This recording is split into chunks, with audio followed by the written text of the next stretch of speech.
Hey,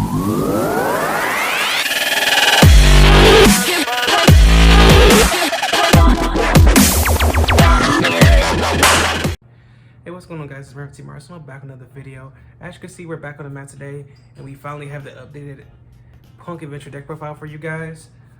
Want to take for a spin for a couple of weeks as far as locals, etc., to make sure we have the most optimal deck profile for you guys. And today we do, as this past weekend we got top 4 at a Dimension Force case tournament at Hyperion Games in Taylor, Michigan. Shout out to those guys, brand new store. I'll try to make sure I remember to put the links in the description to the store, so you guys can check them out and go support.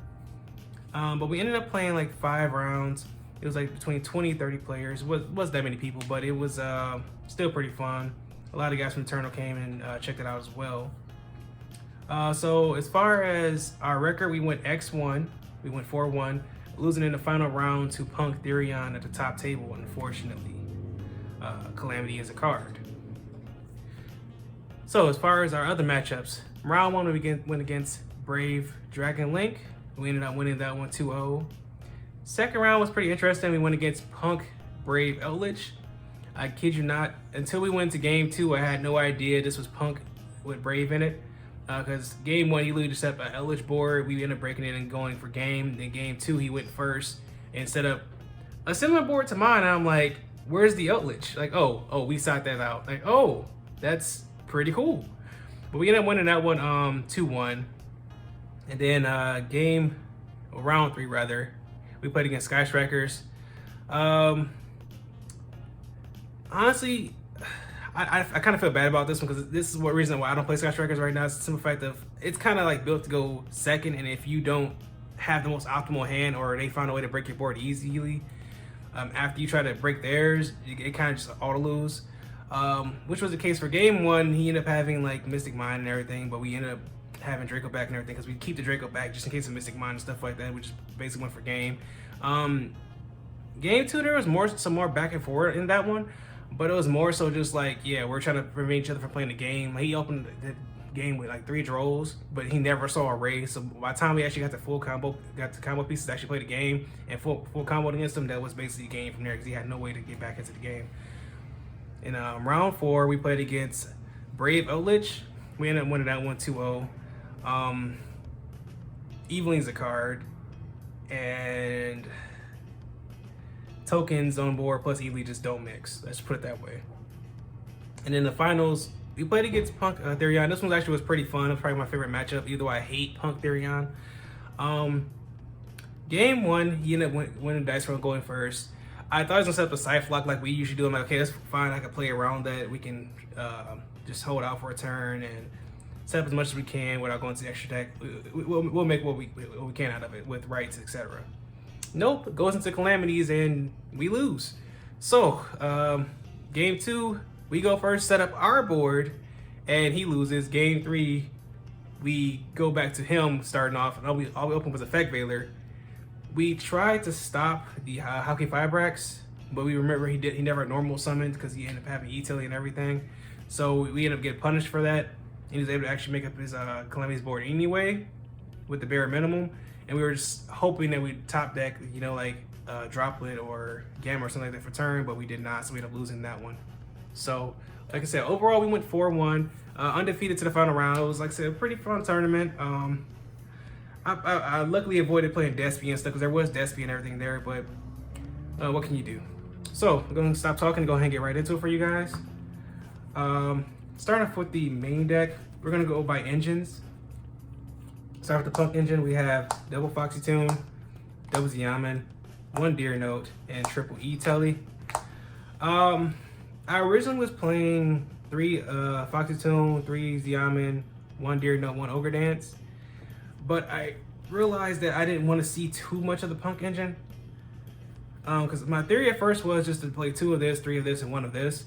But I kind of just, I don't know. I didn't want to make it where it was more somewhere I'm relying on more some of Ziaman, and it takes precedence over the right package, or Brave package rather.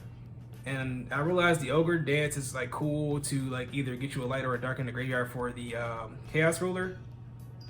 But I only initially had it in there just to have Ziaman pay 600, search for Ogre Dance, and then grab the another Xiamen.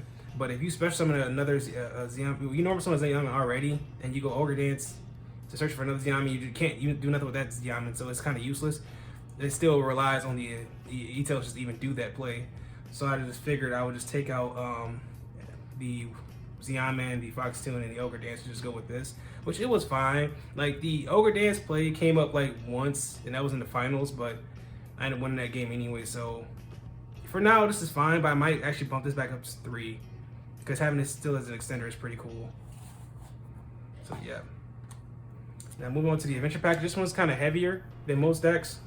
We're playing triple of the Water Enchantress, 1 Illegal Knight, 1 Wonder Griffin, triple Right, double Faithful, and 1 Draco back. As you can see, this is a lot heavier than most decks because of the fact that we play the Souls package as well as we play the Illegal Knight, and we actually play another Faithful Venture just to make sure we don't get our Faithful Venture destroyed. Because me personally, I just don't like the fact that when this gets destroyed or whatever, I'm stuck on just Water Enchantress and a token, and that's kind of annoying. So I do have a second one just for the fact that like I do play the Illegal Knight as well, and like I said, the Souls package as well. You can get rid of the first Faithful Adventure when you're making your board, draw cards off of that, hopefully draw a hand trap or something like that. So that's why I play that the way I do. And a lot of people don't see this one coming. There's a combo where you can actually special summon this where you have the other token, like you have the token on board. Target 2 cards on the side of the field, up to 2 cards on their side of the field. You don't necessarily have to be 2. Bounce them back to their hand, they get this, and then if you have the Draco back, you can literally just Draco back the Illegal Knight back to your hand. And plus the side effect that it's not necessarily a brick, because when you control the monsters, just like with Wonder Griffin Rider, it becomes an extender. You can special it out for free. So that's why I don't mind playing it. I have no complaints with this whatsoever. Even drawing a Faithful Adventure for turn is basically a big bait for an opponent thinking about to go straight to the adventure package. Moving on to our last package in here, we have the Red Rose package. At first, I didn't know why this was at 3 and knocked down to 1, but it totally makes sense where if you just literally normal summon this plus a Brave package, you just basically get full combo. So that's why I play the well, you'll see the other cards when we get there, but there's a reason why I play certain cards for this as well. But this is pretty good. I like this. Thing is though, it was weird enough. I didn't never draw Rose Shoot. I instead kept drawing Rocks Rose. So I was kind of at the point of like, gotta keep this in my hand if I go for Red Rose. And if I have Brave package, I can't normal summon this and search for Base Rose Shoot. So it was really weird, but it worked out. And then for the mandatory, I guess you can call them bricks, Scythe, Snow, and Jet. I don't want to really call necessarily a Jet a brick, but there are other cards I'd rather see than this. Let's put it that way. Like if I can pitch this off for another card, that'd be great. But when your opponent stops your initial push with the Halki Firebrax combo, you would just go Halki Firebrax, go Jet, go Linkaribo, bring back Jet, go into Dagda. So at bare minimum, you still have the Scythe plus a Baron. So that's pretty cool. And then I was iffy about the Snow, but I kept the Snow in because of this one monster we have in the extra deck, which makes this way better. And adds another disruption to our board as well. And then Scythe should be banned. Now, moving on to the extenders, we do play double Illusion of Chaos and double Magician Souls. I was iffy about this at first, but the reason I took out the Mirror package is some effective. I can still make my Arclight to save me from Droplet by simply summoning this out and then having your, whether it be a Ash Blossom, a Xiamen, one of the Red Rose Dragons, and you still get your Arclight. And plus, I love a synergy where Arclight can actually search this out and just give you a free extender for the following turn. So that is definitely no complaints. Like when I go second, I probably like side out like one of these, or I might side out both of these. But to start off with, I will always prefer the 2, because that way I have the extenders in the deck. And then for our other MVP, I love this card. I built the deck around this card, Small World. I'm gonna make a video for you guys next week to showcase some of the lines you can have, where Small World either gets you into your Rare Rolls, it gets you into your Brave package, it gets you into your Punk package. Like, this does it all for you. Like, any hands where it's like, yeah, you play, because like we play like a good chunk of going second cards, I think 15, 16, as far as hand traps and stuff like that. So this can make lines from your hand traps to your actual starters and get you back in the game. So that's why we play this. And then we play the Foolish Barrel because we have Snow, we have the Water Enchantress, we have Jet Synchron, etc. Also, was thinking about trying out the Strudel, but I don't know about the whole life point thing, paying half thing, and we already, you know, paying 6 when you do Punk package. Moving on to our defenders and hand traps, we're playing Triple Ash, Triple Effect Veiler, Triple Gamma with the 1 driver as a brick, and Token Collector, as well as Droplets and a Call by the Grave. Shout out to my boy De'Aaron for letting me borrow these. I sold mine and never got them back, and I am so happy I actually had this today because this actually came up so much, especially going second. The Gammas, I was iffy about it first as well, but when you're going first and you have, like, you know, the right, or you have Small World, E-Tail, etc., you can punish your opponent for having hand traps and not waiting until you have a monster on board by basically just summoning these out, and that's free Halki 5X right there. It came up like once or twice, but I'm definitely keeping this in just for the fact of that's pretty good. Token Collector, we just put in the 1 because we want to get Sword Soul, and we didn't have the side deck space I wanted for the deck, so that's why we put it in the main instead. Call by, don't have to explain that. Actually, they're really generic hand traps that cover most of the format.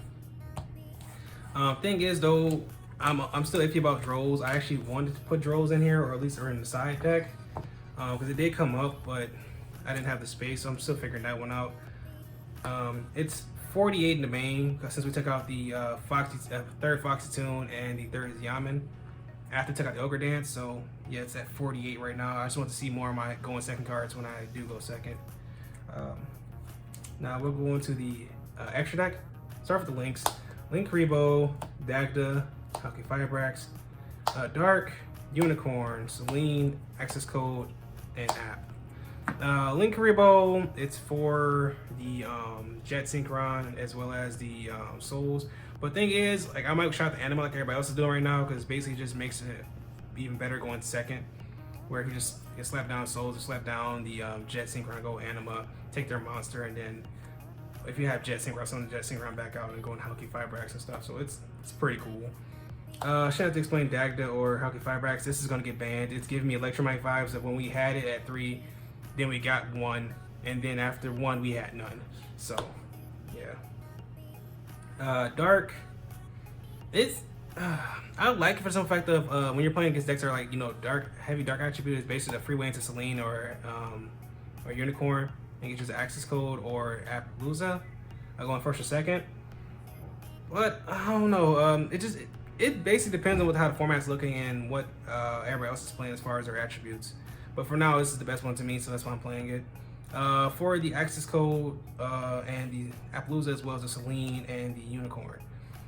Basic line of thinking here is we have these two for when we're trying to make a board, and we have these for when we're trying to break a board. That's basically what the mindset is on these. Or you also can just do Celine as an access code tucker as well.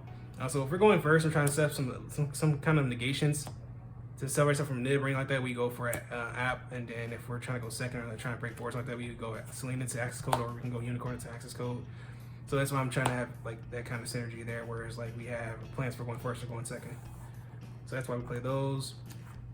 And then for the synchros, we're playing 1 Arclight, 1 Wonder Mission, 1 Shooting Riser, 1 Chaos Ruler, 1 Hot Red, 1 Baron, and the 1 Sword Soul Supreme Sovereign.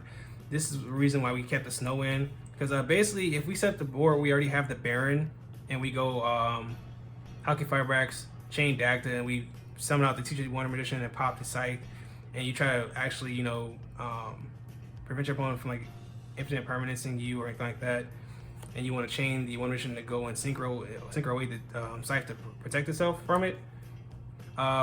You already went into Baron. This is like your second best option here. Because if you have Snow, basically what he does is, for each card is banished, he gains 100 attack and defense, and monsters your opponent controls lose 100 attack and defense for each one. And if he was to be destroyed by battle or card fight, you can banish a card instead. And the thing is, when a card is banished, you can banish one card from your opponent's field as well as the graveyard once per turn. So when you just go Snow off your already having your initial combo, so if you go Hauki Firebrax banish, and then you go Snow banish, that's already 8 on your side, and then you banish 2 from their side, so that's 10 already. So he's already at 4,000, and he's already getting like I said, he already got the banish effect and everything. So going back to your turn, if they don't break your board, you're basically just gonna go for game from there. So that's why we played that. One thing though, I did miss the Psychic and Punisher. It did come up sometimes, but I didn't have one, so I just played without it. And then finally we go into the side deck. We played the one Lancia and the one Necro Banshee plus the Zombie World. This is for this is for Eldritch or Source or whatever. Like decks that aren't really affected by Scythe. I actually want to take out Scythe and have another artifact to put in to actually make the combo still work. So like if we go against Flow Underease, instead of we still do a standard combo. Instead of us dumping the Snow for Shooting Riser, we dump the Banshee instead. Instead of us setting the Scythe, we set Lancia instead. We just didn't want to all lose to Flow Underease because like it's a really bad matchup for me, and I just really tend to suck against that deck, despite me playing against Big Rail with that deck all the damn time. So that's why we play those. They didn't come up today. They didn't play any Flow Underease, but yeah, locals and stuff like that, it comes up all the damn time. Then triple Cosmic, triple Dark Ruler No More, one Lightning Storm. I'll explain why in a minute. Don't want to lose to any generic back row. Don't want to lose the combo that doesn't play Scythe or play the Calamities. The thing is, not thinking about Calamities actually could be stopped by this because they have to give you the first action. But yeah, I just feel like if I don't see enough hand traps, I want to have some way to follow up. That's why I have Dark Little More plus the droplets in the main. Lightning Storm is here because the simple fact of Big Rail totally forgot to give me the third evenly match. Thanks, Big Rail. It didn't come up, but if it did, I'd have been so upset. Just put it that way. And the last cards are 3 anti-spells because this is just insane going first. Like you set up your board and you have anti-spell, they basically can't Dark Rule no more you. They could probably chain droplets, but I mean, if they're not dumping a monster off of it, which they probably can if you have the full combo because it's Arclight, you can still negate it with like Baron or something. So that's why I love this card. It's way better than Dark Rule no more going first for this deck. But anyways, guys, that's gonna wrap it up for this video. So remember to tell your friends, like, share, comment, subscribe. Tell me what you think about the new improved version of the deck. Also, next week I'll be doing that the Small World Bridges to showcase you guys what lines you have in the deck, because I know you guys been asked for that as well. But again, it's been Random from Tarso signing out. Peace and have a great day.